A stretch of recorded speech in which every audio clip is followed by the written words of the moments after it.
সে তেমন কিছুই কিনে দিত না। আমার ছেলেটা কত ঈদ কাটাইছে নতুন জামা ছাড়া, তখন তো আর পিতৃত্ব জেগে ওঠেনি। তবে আমি মিথ্যা বলবো না, আমার ফুপু সবার অগোচরে তার সাধ্যমতো সাহায্য করেছে আমাদের। এর প্রতিদান কখনো আমি দিতে পারবো না। আমার ছেলে দেশে থাকাকালীন প্রতিদিন তার বাবা তার সাথে দেখা করতে আসতো, নানা রকম অভাব দেখাতো এটা সেটা। আরো বলতো, বাবা তোর 3টা বোন, ওদের দেখিস আমি মরলে, তোর বোন 3টাকে বিয়ে দিস বাবা, এগুলো তোর দায়িত্ব। আমার ছেলের বাবার দ্বিতীয় বোর 3টা মেয়ে, কোনো ছেলে হয়নি। আমার ছেলে চেষ্টা করতো তার বাবাকে এড়িয়ে চলার। একদিন আমার ছেলে মুখের উপর জবাব দেয়, আপনি আমার বাবা, আপনি আমাকে মায়ের গর্ভে আল্লাহর হুকুমে শুধুমাত্র বীর্য দিয়েছেন, এরপর আমার কোনো দায়িত্ব কিংবা ছেলে হিসাবে তেমন খোঁজ খবর রাখতেন না। আপনি আমার বাবা, এটার জন্য আপনার কাছে আমি কৃতজ্ঞ। আমি আমার সাধ্যমতো চেষ্টা করব আপনার জন্য করার। আপনি আমার শুধুমাত্র বাবা ডাকটাতে সীমাবদ্ধ, এর বেশি কিছু না। আমার দুনিয়া, আমার আখিরাত সব আমার মা। আমি বিদেশ যাওয়ার সময় জামা কাপড় কেনার জন্য সামান্য কিছু টাকা চেয়েছি, আপনি দেন নাই। আমি বিদেশ যাওয়ার দিন পান্তা ভাত খেয়ে অনেকটুকু পথ হেঁটে গিয়েছি। সেখানে গিয়ে দীর্ঘ 3 মাস আমি একবেলা খেয়ে দিন যাপন করেছিলাম।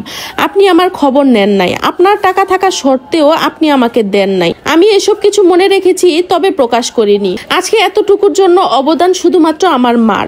আমার মা আমার দুনিয়া, আখিরাত, জান্নাত। আপনার কোনো জায়গা নেই, দয়া করে মাফ করবেন বাবা। আপনি শেষে দাদার জায়গাগুলো চেয়েছেন, সেটাও আমি দিয়ে দিয়েছি। ছেলেকে বললাম, বাবা এবার একটা ছেলের বউর মুখ দেখতে চাই, নাতি নাতনি দেখতে চাই। ছেলে উত্তর দিল, মা এবার গিয়ে আসি, একটা বাড়ি করে নেই তারপর। আমি আর কিছু বলিনি। আমার ছেলে আবার চলে যায় জার্মানিতে। আমি আবার একা হয়ে যাই। আমার স্কুল আর ঘর নিয়ে সময় কেটে যেত। আমি টিউশনি ছেড়ে দিয়েছি। ছেলে মাসে মাসে ব্যাংকে টাকা পাঠায় আমার খরচের জন্য, কিন্তু আমি একটা টাকাও ধরি না, কারণ আমার স্কুলের বেতন দিয়ে আমার হয়ে যেত। আমার ফুপু একটু অসুস্থ হয়ে যাওয়াতে ওনার ছেলের বউ তেমন দেখাশোনা করতো না ওনার। আমার ফুপু আমার কাছে চলে আসে। ফুপু আসার পর আমার একাকিত্ব দূর হয়। স্কুল থেকে আসার পর ফুপুর সেবা যত্ন করে দিন রাত কাটতো। ফুপু আমার বাড়িতে আসার পর সুস্থ হয়ে যায়। সুস্থ হওয়ার পর থেকে রান্না বান্না করতো, আমি মানা করা সত্ত্বেও করতো। আমার ছেলে একদিন আমাকে ফোন করে বলে, মা তুমি দাদিকে নিয়ে হজ করে আসো। আমি বললাম, বাবারে আমাদের তো মাহরম পুরুষ নাই যাওয়ার মতো, কার সাথে যাব? ছেলে বলল, আচ্ছা তুমি বাবাকে সাথে নিয়ে যাও, তোমরা 3জনই যাও, বাবার সাথে তো এখনো তোমার ডিভোর্স হয়নি। আমি ছেলেকে বললাম, আচ্ছা দেখি। তারপর আমি আর ফুপু পাসপোর্ট বানাতে দিলাম। আমার ফুপু তখন তার ছেলেকে বলল, কিন্তু তার ছেলের বউ আর কন্যারা যেতে দিবে না আমাদের সাথে। তখন আমার ফুপুর বোনের ছেলে ছুটিতে দেশে আসে। তিনি সৌদি আরব থাকে, তার সাথে যোগাযোগ করলাম। সে মদিনাতে ব্যবসা করে। সে দেশে ছুটিতে এসেছে। আমরা তার সাথে হজ পালন করতে গেলাম। পবিত্র কাবা ঘরে গিয়ে রবের দরবারে শুকরিয়া আদায় করলাম। ছেলের জন্য অনেক অনেক অনেক দোয়া করছি। আজকে আমার ছেলের উসিলায় আমি আল্লাহর ঘর দেখার তৌফিক পেলাম। আসার সময় আমি আর আমার ফুপু একা চলে আসলাম। আমার ফুপুর আপন বোনের ছেলে বিমানে উঠিয়ে দিল আমাদের। দেশে এসে আমার ছেলে কিছু টাকা পাঠিয়েছে কিছু জায়গা জমিন কেনার জন্য। ছেলে বলল আমার নামে জায়গাগুলো কেনার জন্য। আমি ছেলেকে বললাম, বাবা কতদিন আর বাঁচবো, তোর নামে কিনি আর আমি তো একই। ছেলে ভীষণ রাগারাগি করলো। ছেলের জিদের সাথে না পেরে আমার নানা বাড়ির পুরোটা আমার চাচাতো মামাদের থেকে কিনে নিয়েছি আমার নামে। আমার কিছু জমানো টাকা আর ছেলে মাসে পাঠানো টাকাগুলো দিয়ে 2 তলা ফাউন্ডেশন দিয়ে কোন রকমের 1 তলা বাঁধি ছাদ দিয়ে। এর মধ্যে ছেলে ওখান থেকে ধার করে কিছু টাকা পাঠিয়েছে, কারণ জায়গা কেনাতে ছেলের হাতেও টাকা নাই।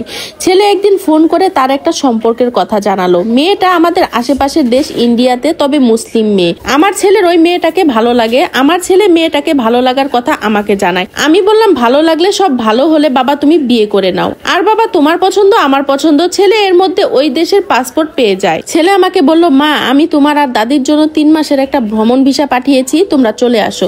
আমি বললাম, আচ্ছা আরো 4-5 মাস পরে যাব, কারণ এখনো ঘরের কাজ শেষ হয়নি, সামান্য কিছু বাকি আছে। আমি তো স্কুলের প্রধান শিক্ষক, আমার ছুটির একটা ব্যাপার আছে। ছেলে বলল, আচ্ছা মা আমি সবকিছু প্রসেসিং করে নেই। দীর্ঘ 9 মাস পর সবকিছু প্রসেসিং শেষ করে আমার ফুপুকে সাথে নিয়ে আমি জার্মানিতে যাই। আমার ছেলে আমাদের নিতে এয়ারপোর্টে আসে। আমার ছেলেকে দেখে আমার কি যে শান্তি লাগে। সাথে ওই ইন্ডিয়ান মেয়েটাও আসে। মেয়েটা দেখতে ভীষণ মায়াবতী। আমার ছেলেকে আমি 15 মিনিট জড়িয়ে ধরে রাখি। আমার ছেলে যেখানে বাসা ভাড়ায় থাকে, বাসাটা ভীষণ সুন্দর, অনেক বড়। বাসায় এসে 2 রাকাত নফল নামাজ পড়ি, সাথে আমার ফুপুও পড়ে, কারণ আজ আল্লাহর দয়ায় ছেলের উসিলায় জার্মানির মতো একটা দেশে এসে নামাজ পড়তে পারছি। আমার ছেলে দাদিকে পেয়ে আরো ভীষণ খুশি। মেয়েটা সহ রাতের খাবার খায়। মেয়েটা চলে যেতে চাইলে তার ভাষায় তখন বলি, থেকে যাও আমাদের সাথে। মেয়েটার বাবা মা নাই। জার্মানিতে আসার পর তার বাবা মা মারা যায়। দেশে শুধু তার 2টা ভাই আর একটা বোন আছে। বেচারার অনেক কষ্ট। বাবা মাকে শেষ দেখাটাও দেখতে পারলো না। আমাকে মা ডেকে পাগল বানিয়ে দিত। মেয়েটাকে আমার ভীষণ মনে ধরছে। ছেলেকে বললাম, আমরা থাকতে থাকতে বিয়ে করে নে, ওর ভাই বোনের সম্মতি নিয়ে। তারপর মেয়ে আমাকে ওর ওর ভাই বোনের সাথে কথা বলিয়ে দেয়, তারা রাজি। তবে যা বুঝলাম মেয়ের ব্যাপারে তারা অতটা গুরুত্ব দিতে রাজি না। একটা শুক্রবারে আমার ছেলের সাথে মেয়েটার বিবাহ হলো। আমি আর আমার ফুপু এদেশে অনেক ঘুরেছি, খেয়েছি, শপিং করেছি। আমার ছেলে কিংবা ছেলের বউ যে কেউ সময় পেলে, ছুটি পেলে আমাদের নিয়ে ঘুরতে বের হয়ে যেত। আর মেয়েটা একটা কাজও করতে দিত না আমাদের। অফিস থেকে এসে কত রকমের রান্না যে করতো হিসেব নিয়ে। আমি মানা করতাম, বকা দিতাম, শুনতো না। দেখতে দেখতে 6টা মাস হয়ে যায়, আমরা দেশে চলে আসি। তারা আসতেই দিচ্ছিল না। আমার বৌমা দেশে আসার 7 দিন আগে থেকে কান্না করে। ছেলেকে বললাম তাড়াতাড়ি দেশে আসিস বৌমাকে নিয়ে। আমি আর ফুপু দেশে চলে আসলাম। আমার জীবন পরিপূর্ণ, আমার জীবনে আর কোনো দুঃখও নেই। দেশে আসার পর আমার ফুপু আমাকে বলল, তুই আমার ছেলেকে ডিভোর্স দিয়ে দে। এমনিতেও তোরা বহু বছর ধরে কোনো সম্পর্কে নাই এবং এটা কোনো সম্পর্কও না, তুই ডিভোর্স দিয়ে দে।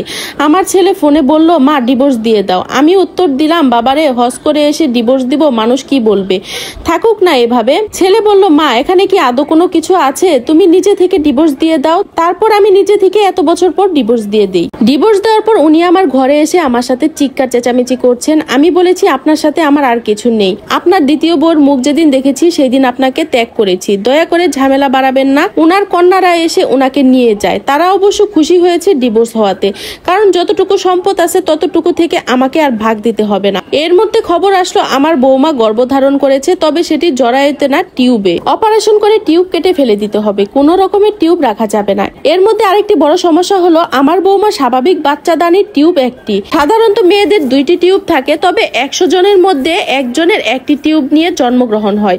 সেটা পুরোটা আল্লাহর প্রদত্ত ব্যাপার। আমার বৌমা স্বাভাবিকভাবে ভীষণ ভেঙে পড়েছে। এই বিষয়টা নিয়ে সে সুইসাইড পর্যন্ত করতে চাইছে। আমার ছেলে আমাকে ইমার্জেন্সি টিকিট করে জার্মানিতে যেতে বলল। আমি কোনো রকমের 15 দিনের ছুটি নিয়ে আমার ফুপুকে নিয়ে জার্মানিতে চলে গেলাম। গিয়ে তো দেখি বৌমার অবস্থা খারাপ, কেমন শুকিয়ে গেছে আমার মায়াবতীটা।